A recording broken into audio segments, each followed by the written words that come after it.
How would a katana master use a longsword? This is a response to Shogo and Let's Ask Seki Sensei.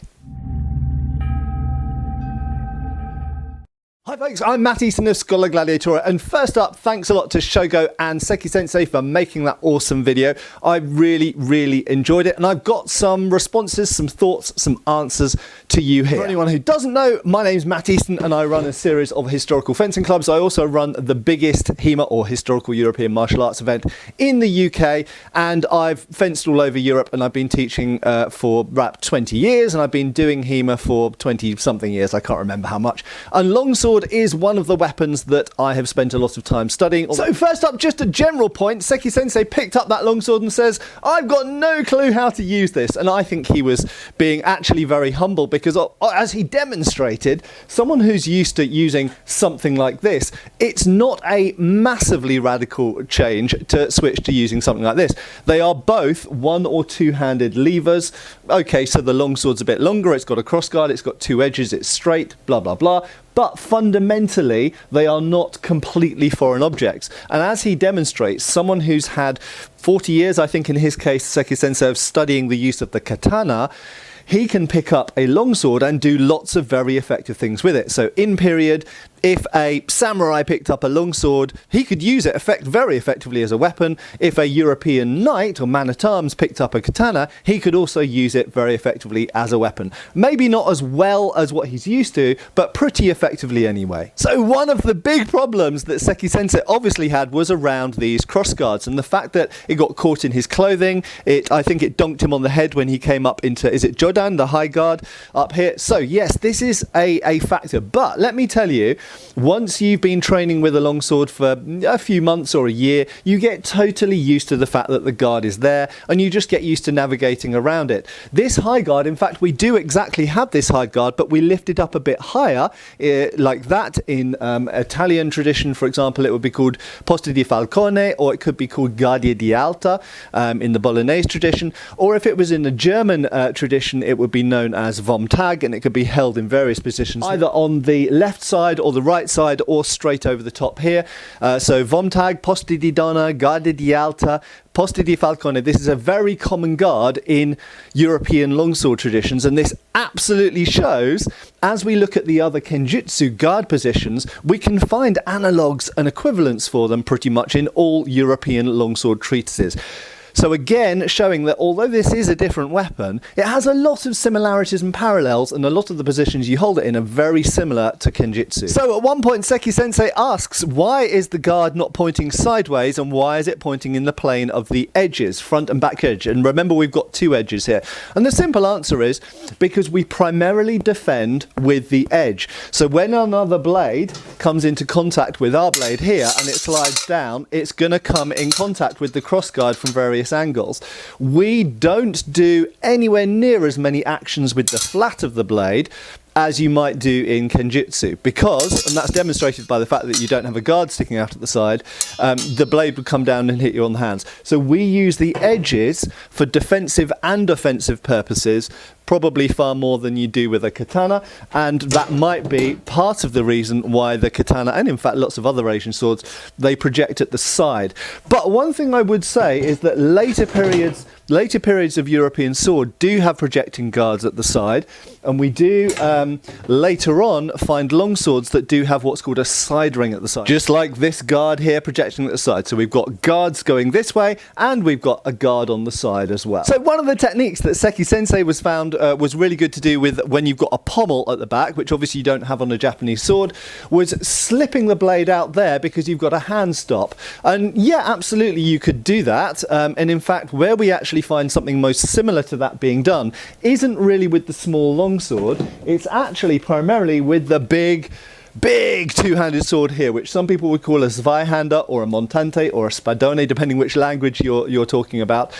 And yeah, absolutely, there's a treatise by a guy called De Grassi where he says fighting one-on-one, you should use the big two-handed sword. Instead of swinging it around against your opponent, you actually use it like a spear and lance the thing out using the full reach here. And even though this is a massive sword, you can see that I can hold it out at full arm's length here and still recover it back again. So this is, despite the fact it is up to my nose and massive, it's still wieldable even with my left hand with one hand. So you can get enormous reach and thrusting ability with it. So what he's discovered is basically a technique that's done in European traditions. And in fact, related to that, there's even a technique we see done where you've got two hands on here, and I think this is done in Kenjutsu with katana sometimes as well, where you'll actually throw the sword out and let go with the lead hand to get extra reach. You can either hit like that, or indeed you can thrust like that. So this is shown in various manuals and treatises of the time, where you gain the maximum reach possible for one hit. You lose some control of the weapon during that moment, but you bring it straight back again into two hands to get control. So it's essentially a trick shot. It's a way of getting one quick, sneaky, sniping hit on the opponent. Now, one thing Seki Sensei also noticed was that the curve of the blade means that certain hooking actions work better with a curved blade than they necessarily do with a straight blade. But what I will say is these type of actions are still done with a straight blade.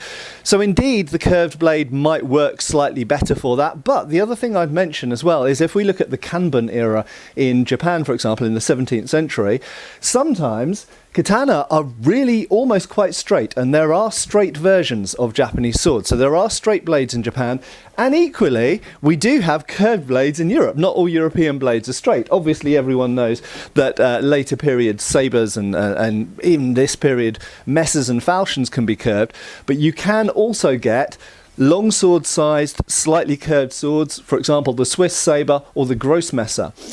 So in fact, there's a lot of parallels still. They're not completely different. Now, one thing Seki Sensei did obviously notice, and it's generally speaking true, is that longswords tend to be longer than katana. But of course that depends on period as well, and if we go to the Muromachi period, then we do find that tachi and katana can have quite long blades, but even still, it is fair to note that longswords do tend to be longer than Japanese swords on average. Just coming back to that guard for a moment, something I thought was really interesting was that the guard got caught in Seki Sensei's clothes, in the traditional Japanese clothing, and that's not something I'd really thought about before. Now, actually, the way that medieval and Renaissance European clothes are designed, that might be less likely to happen. So, as always, we must remember that these swords and weapons existed in a culture that involved clothes and armour and different types of belts and all sorts of different equipment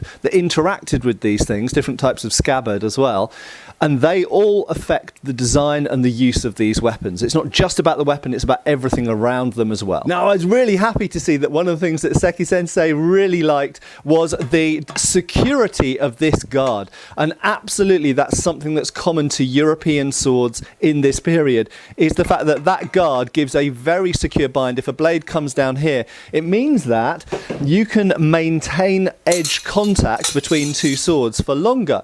Even more and above that, and this might be something that Seki Sensei isn't really familiar with, when two blades come into contact, we often stay in contact and do actions known as winden or winding.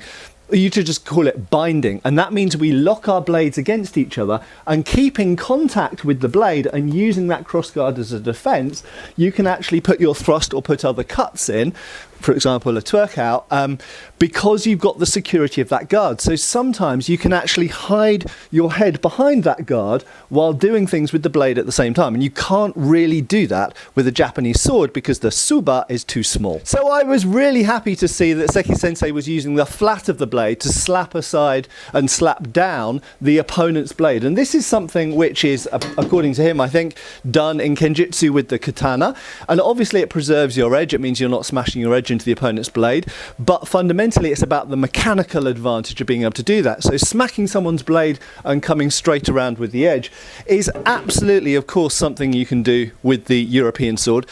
And the flats of the blade, as well as the front and the back edges, the flats of the blade are used defensively to beat and to bind against the opponent's blade quite a lot. Moreover, European swords are springs. Now, Japanese swords, if you bend them, for the most part will stay bent. So they've got very hard edges, but they've got softer backs. European swords are made of spring steel, and even in the period, even in 15th, 16th century art, we can see people doing this with their swords to spring them. That has the advantage that when you smack someone's blade, it has a spring effect to it. So defensively, if a cut's coming down here and you smack it aside with the flat, it actually means it has a spring-like effect, like a spring in a car, springs the blade off, and actually springs you around and sends their blade off, flying off to the side. Moreover, I would say, just like in Japanese kenjutsu, the beating aside of other opponents' blades as they come in or down, either beating downwards or beating across or even upwards in some cases, this kind of smacking motion is really, really common and is found in a whole bunch of European treatises and systems using medieval swords. So it's actually very, very similar.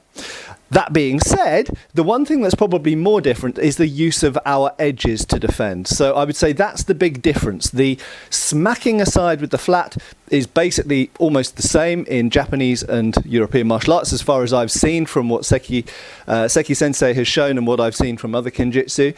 But we do use the edges probably more than we find in most traditional kenjutsu. And just to finish up, I just really want to say that the fact that we've got two edges, certainly on this type of longsword anyway, is one of the major differences between this and the katana. In a very simple example, it means that we can cut down and up without having to turn the sword. So while with a katana, if a cut comes in here and we smack the thing around there, we've got to turn the blade to cut upwards, for example. Whereas with a European sword, if a cut's coming down, I can drive it down with one edge and cut straight through the person's face with the back edge without having to turn it. And many times we see techniques where a person will cut downwards and cut straight back upwards again without having obviously to turn the hands. You can turn the hands, you can cut down with the front edge and then up with the front edge if you want to, but you don't have to, because you've got two edges. Moreover, that means that we've also got techniques like this, which can come around with either edge immediately without having to turn the sword. So thanks once again to Shogo and Seki Sensei for sharing your thoughts. I'd love to see more, I'd love to talk more about this and go into more detail. Comments down below from everyone. Have I missed anything? What other things would you like to see covered in this discussion? It's really fascinating stuff. Thanks a lot for the video. I hope I'll see you soon. Cheers, folks. Thanks for watching. We've got extra videos on Patreon. Please give our Facebook a like and subscribe if you haven't already. Cheers, folks.